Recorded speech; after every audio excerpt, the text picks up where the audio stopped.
রাজধানীর মোহাম্মদপুরে সেনাবাহিনীর বিশেষ অভিযানে আলোচিত হত্যা মামলার প্রধান আসামি শাওন সহ ৫ জনকে গ্রেফতার করা হয়েছে। রাত ২টায় মোহাম্মদপুরের সোনা মেয়ার টেক ও চাঁদ উদ্যান এলাকায় এই বিশেষ অভিযান চালিয়ে বিপুল পরিমাণ অস্ত্র, মাদক ও বিস্ফোরক উদ্ধার করা হয়। সেনাবাহিনীর বসুলা ক্যাম্প সূত্র জানায়, শাওন গত বছর প্রকাশ্যে দিবালোকে একজন ব্যক্তিকে কুপিয়ে হত্যা করে। ওই ঘটনার একটি ভিডিও সামাজিক যোগাযোগ মাধ্যমে ভাইরাল হলে ব্যাপক আলোচনা সৃষ্টি হয়। সিসিটিভি ফুটেজ বিশ্লেষণের মাধ্যমে তাকে শনাক্ত করা হলেও দীর্ঘদিন ধরেই সে পলাতক ছিল।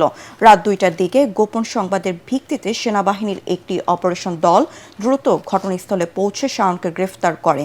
একই অভিযানে তার আরও ৪ সহযোগীকে আটক করা হয়। গ্রেফতারকৃতদের পরবর্তী আইনগত প্রক্রিয়ার জন্য মোহাম্মদপুর থানায় হস্তান্তর করা হবে বলে জানিয়েছে সেনাবাহিনী।